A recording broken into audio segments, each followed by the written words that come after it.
Good morning and welcome to worship for First Christian Church. Today is a special Sunday as we welcome guest speaker and preacher Kenyana Sunny Matthews to invite us to journey a bit deeper into the reality we are called to share in this present moment in time. I invite you to buckle up for the ride as we explore this deep truth together, and invite you, if you have not already, to also, in preparing your hearts for worship, also prepare a space where you can be reflective, perhaps gathering some elements for communion, as we will share in that as part of our service. Today, I am representing the fact that we often find ourselves in unusual circumstances.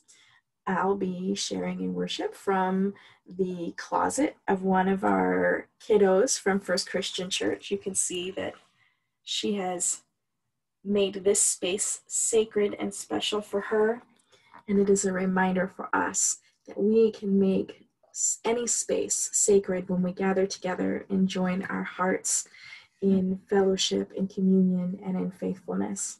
So I ask now if you will join me and join your hearts with mine in our call to worship. Where ignorance, self-love, and insensitivity have fractured life in community, give your light, O God of love. Where injustice and oppression have broken the spirit of peoples, give your light, O God who frees. Where hunger and poverty, illness and death have made life an unbearable burden, give your light, O God of grace. Where suspicion and hatred, conflict and fear have challenged your goodness, give your light, O God of peace. Eternal God, open the eyes of the nations and peoples so that they may walk in the light of love. Remove the ignorance and stubbornness of nations and peoples so that they may drink from the fountains of your goodness. Amen. Indeed, one of the greatest gifts we share is the opportunity to be in prayer with and for one another.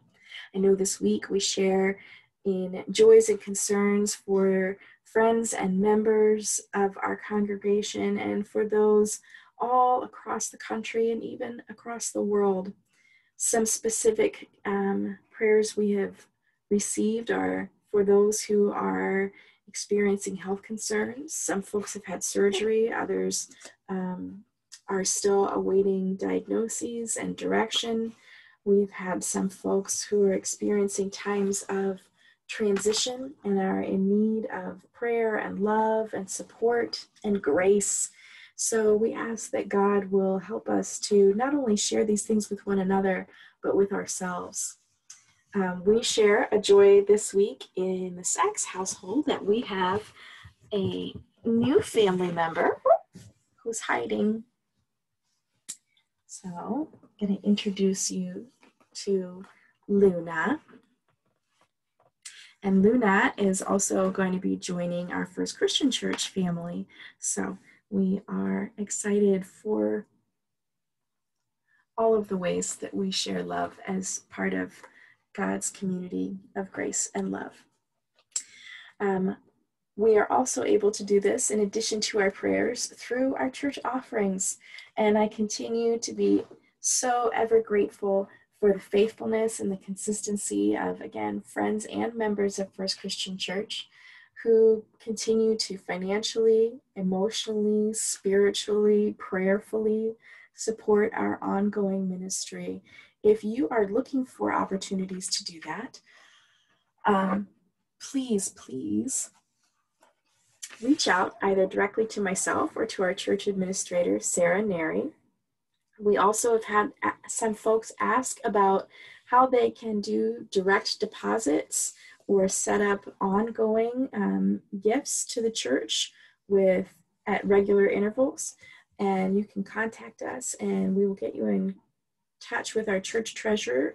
And they can walk you through that as each financial institution is a little bit different, but we are certainly grateful for again, the spirit of generosity that continues to pour forth from this community so that we can come together, not only in this time of crisis, but also in times of joy and celebration to work together in the name of God. As we have shared in our prayers and in our call to worship, we continue in an attitude of prayer and open our hearts to the Spirit and song. Will you join me in our gathering song?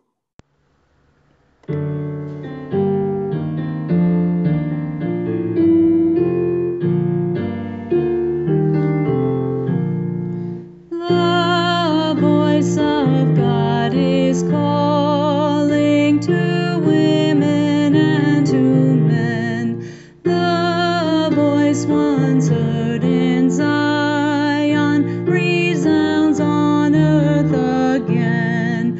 Whom shall I send to succor my people in their need? Whom shall I send to loosen the bonds of shame and greed? We heed, O God, your summons, and answer, here are we. Send us upon your errand, let us your servants be. Our strength is dust and ashes, our years a passing hour, but you can use our weakness to magnify your power. Our scripture for today comes from Isaiah chapter 1, verse 17. Learn to do good, seek justice, rescue the oppressed, defend the orphan, plead for the widow. What seems like such a short and simple scripture with clear instruction continues to be something we struggle with in each and every day that we are called to live this life in community. I'm so grateful for our continued partnership with Sunny and for her willingness to speak her truth.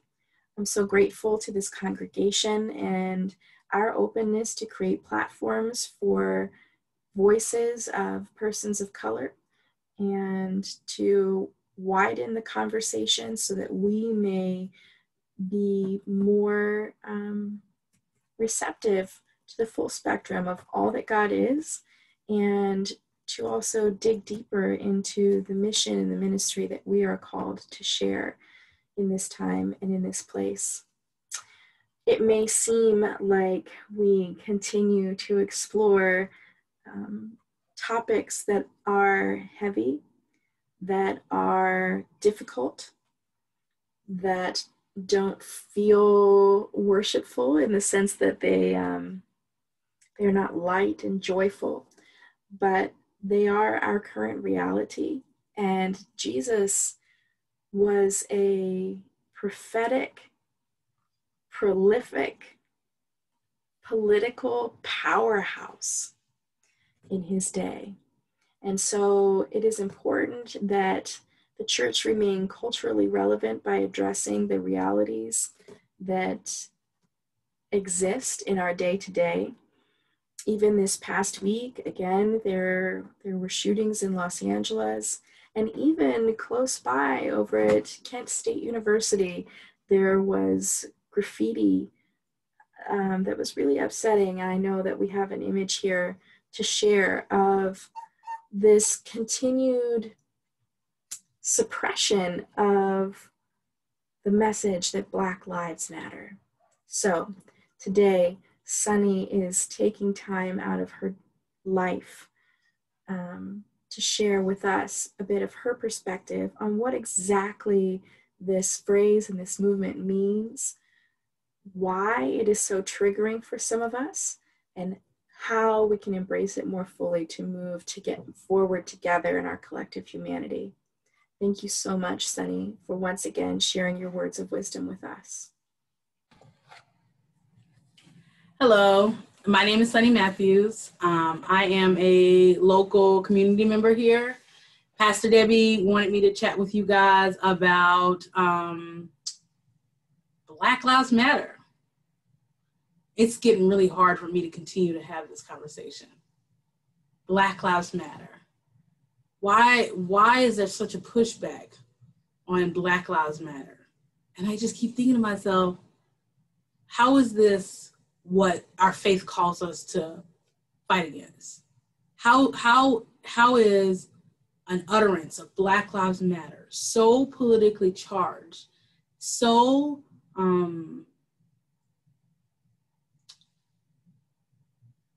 harmful to some people that they will travel across state lines with guns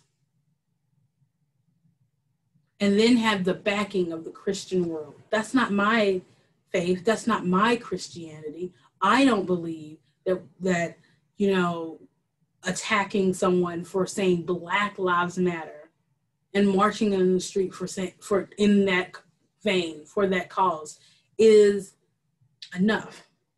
So when Pastor Debbie was like, Sonny, do you want my space? Do you want to speak? At first I was like, what more can I say?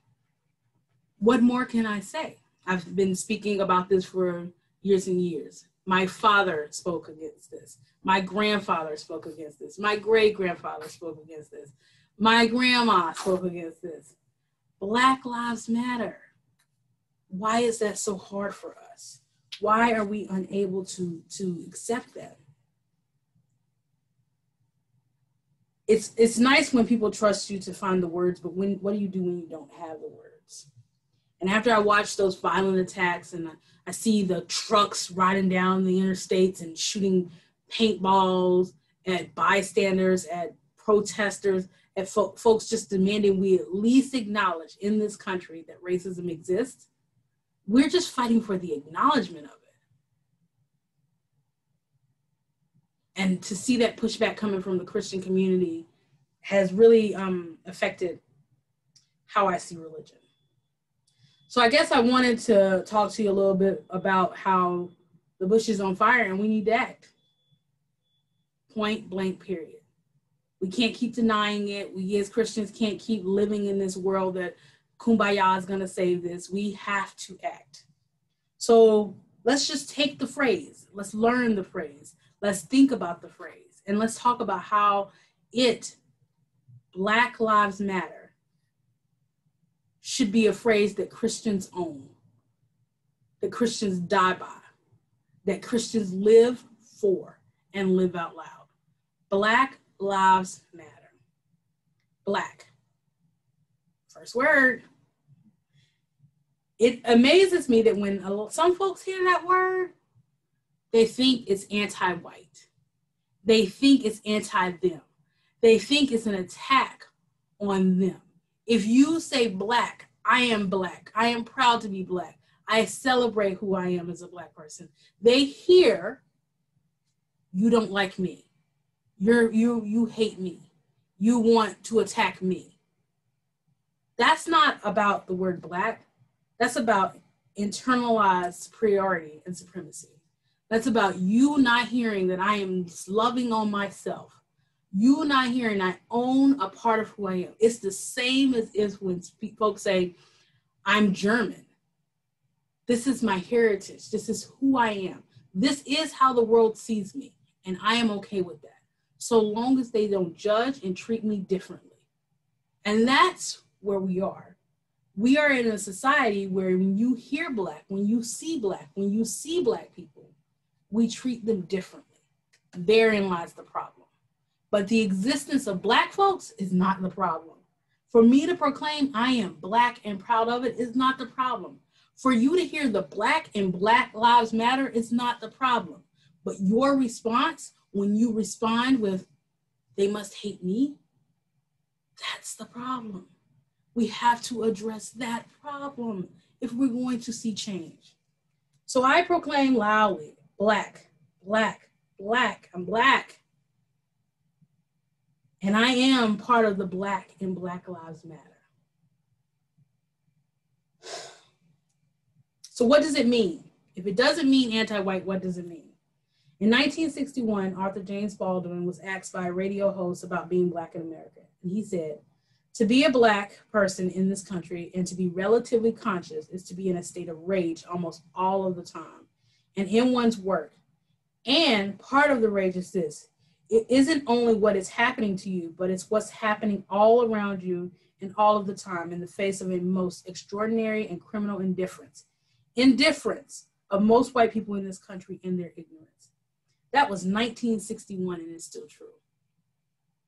While there are some white folks who have joined in this march and joined in this call for Black Lives Matter, there are some that are still hesitant.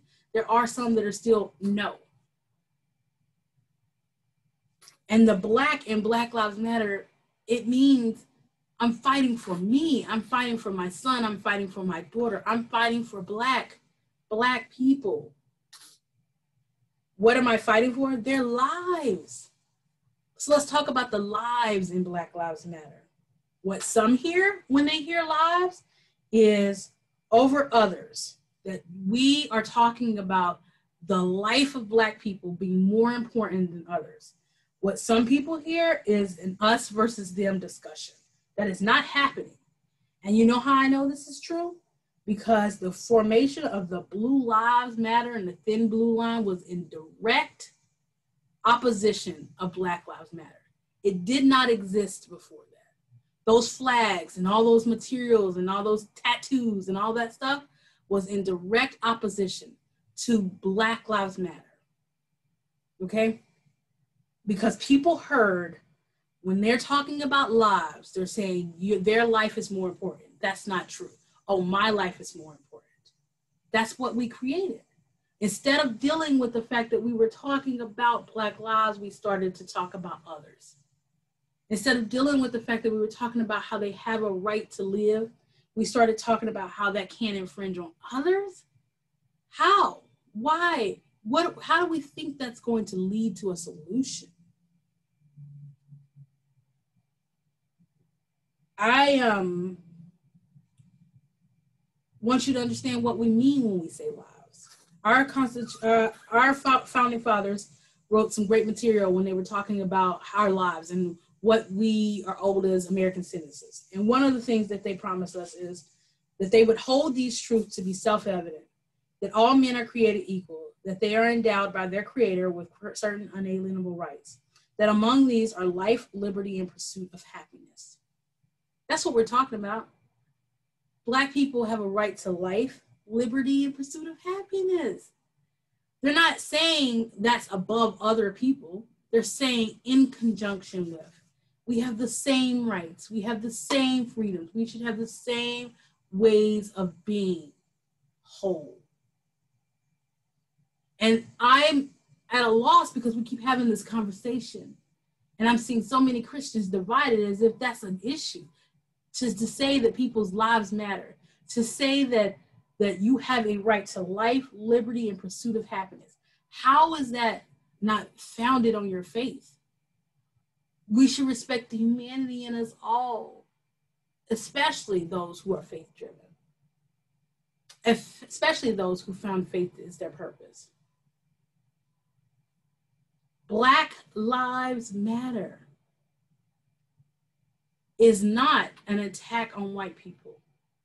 Black Lives Matter is not an attack on whether or not you have a life worth living. Black Lives Matter is about making Black people whole citizens of this United States, of the world, really, because we've never done that work. We've never done that work. Because if we had done that work, people wouldn't have to proclaim Black Lives Matter. So let's talk about the matter. I think what some people hear is that only Black Lives Matter. Only that group is what we're talking about. It's not what we're saying. It's just not what we're saying. We're saying in this moment, there is a threat to Black lives. And we have to acknowledge that and work to undo that threat. Part of acknowledging it is to be able to say that Black lives matter. It's the same as when you get two kids hurt themselves because they run into each other. One kid falls to the ground, right? You're gonna go to the kid who falls to the ground first and make sure he is secure. He fell, he's clearly more hurt. than the kid who's still standing. But will you not check on this kid who's still standing once you secure this one? Secure the people on the ground. Black lives matter. They are on the ground under a knee that is crushing their necks. They are on the ground, face down with 7 bullets in their back. They are on the ground, sleeping and attacked. Black lives matter. Let's deal with the people on the ground. That doesn't just take away from the value of others. It's saying, let's address our most hurt first. And when we do that, think about it, Christian folk. When we address the folk that are hurting the most, what happens? Our whole society will flourish. When we address the people who need us the most, we all do better. Black lives matter. Is not an attack on you. It is not an attack on white. It is not a choice between us versus them. It is not a choice between blue lives and black lives. It is not a choice between American and un-American. Black lives matter is a choice to acknowledge that in this country, in this world, we have always treated black folks as if they don't. There was a WNBA star, Ariel Atkins, who perfectly described what it means when you say matter. These moments are so much bigger than us. If we do this unified as a league, it looks different. We matter. I think that's important. I'm tired of telling people that. I know I matter. We know we matter. And if you have a problem with Black Lives Matter, you need to check your privilege. To matter means that we are willing to invest in them. To matter means that we are willing to make sure that they are safe, the rules are fair, that we take care of each other, that we own up to our racist history. Y'all, this isn't new. We've been doing this for years. Booker T. Washington and W.E.B. Du Bois had a conversation over different materials that they produced, but over a significant amount of time. And they talked about, basically talking about how do they work with white people in America, and specifically in trying to establish a way of life for Black people that wasn't racist, basically. And Booker T. Washington said, if we do everything right and we act accordingly, then they will give us our rights. And W.E.B. Du Bois said, no, we are human. We deserve our rights because we are humans. That was a conversation about Black Lives Matter hundreds of years ago. We never answered the question. In the 60s, Dr. King and the people of the civil rights movements, I'm from Greensboro, the sit-in movements, the sit-in movement was founded in my hometown. They were doing the same thing. They sat at a lunch counter and they demanded to be served as humans. And drinks were spilled on them, cigarettes were put out on their arms, police were called on them, and they came back every day until they were able to change the system. They were arguing then that Black lives matter. In 1979, in my hometown, there was an anti-Klan rally in a majority African-American community. They were passing out school supplies to kids. They had food and music. It was a beautiful moment that was happening in the community, saying Black people matter and death to the Klan, because that is literally founded on saying that Black folks need to die. So death to the Klan, that's a valid thing, I think. And Klansmen rolled up in cars, got out of their cars, went to their trunk, pulled guns, and opened fire. 5 people were killed. The police, who knew the rally was going on and knew the Klan planned to show up, was nowhere to be seen. But it was recorded. They went to court, and all 5 of the men who were arrested got off. At that point, the victims who were still alive were furious. And they stepped into the courtroom and they were hollering, and this is not going to be a fair proceeding, and all of that, right? They were proclaiming Black Lives Matter. And it fell on deaf ears, just like Dr. King's pleas fell on deaf ears, just like Booker T. Washington and W.E.B. Du Bois. So now we're in 2000 and, what year is this? 20. How can I forget? 2020 has been difficult. But anyway, 2020, we're in 2020. And we're still proclaiming Black Lives Matter. And there's still all this resistance coming at us. Why? Why? Why is it that we can accept that Black Lives Matter. To be Christian means to be thoughtful in your prayer, to take all of the data and think about your faith and how it directs you. If you do that, then it should direct you to proclaim Black Lives Matter. That's my baby boy, you can hear. He's only 1 month old, and he's only a month old. And I debated on whether or not to bring him to have this conversation, but I decided his life matters. My life matters. Black Lives Matter. And I'm asking those of faith, those who consider them Christians, to have conversation with other Christians, because I can't understand for the life of me how Christians can support a boy driving across state line and gunning down protesters. I can't for the life of me understand how Christians can support a president who would drive or fly into a heated situation and not meet with the family. I can't for the life of me understand how Christians can be so against Black Lives Matter, when for the most part, Christianity has always spoke up for the ones on the ground. They've always spoke up for the representation of the burning bush. So why now have we turned from that? We can't even be convinced to wear masks to protect each other. I'm baffled by the people who think Christianity is under attack because it's not safe to have church services.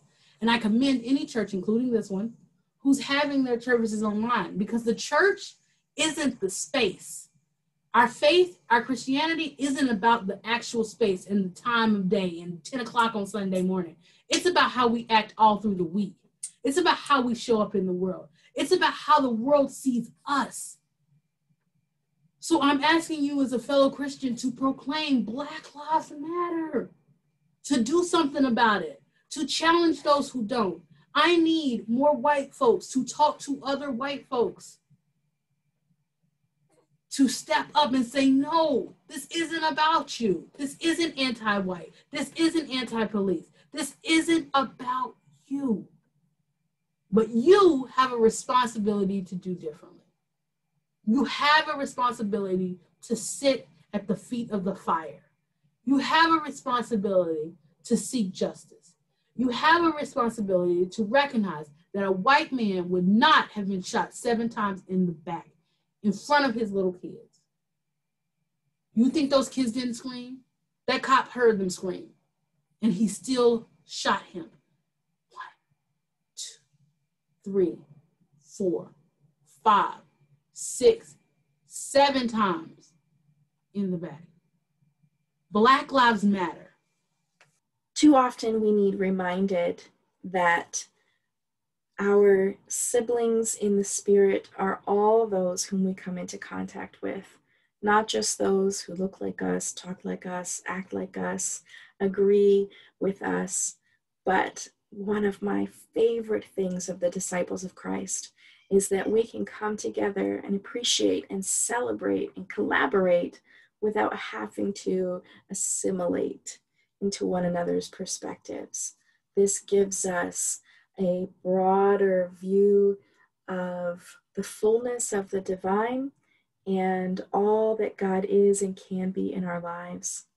And so it is with joy and thanksgiving that we celebrate that gift, which was most fully revealed for us in the person and the presence of Jesus Christ, who, when he sat at table with his friends, took bread, and after he had blessed it, he broke it.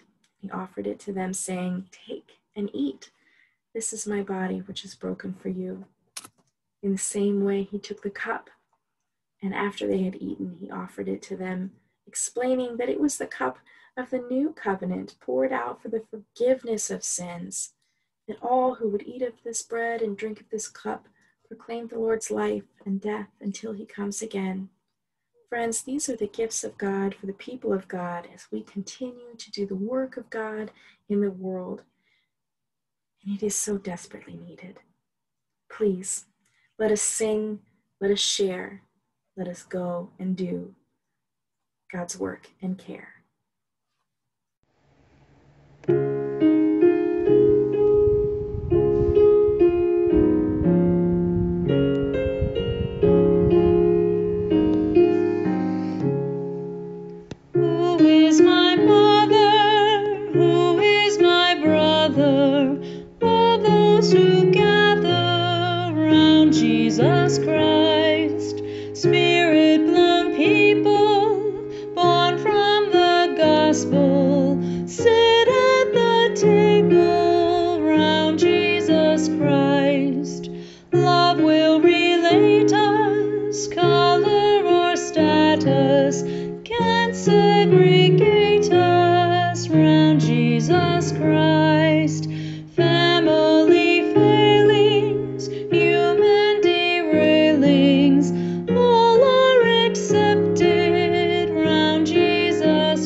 Jesus Christ. Here is my mother, here is my brother, kindred in spirit through Jesus Christ. It is my prayer that as we go forth into this week, we will continue to be mindful, that we will not avert our eyes from the burning bush that continues to blaze before us and around us, but instead we will ground ourselves in the message of the still small voice crying out in the wilderness as we each experience our own wilderness journey during this time. I pray that you will continue to find ways to be connected to this community of faith and to your God. How blessed we are to be reminded in the person of Jesus Christ that we are invited to have a personal relationship with our Creator who walks with us, beside us, and before us. Thanks be to God for this journey we share and for the company we have the privilege to enjoy along the way. May we be mindful and compassionate and grateful for all those lives we come into contact with this week, but especially may we remember that Black lives matter.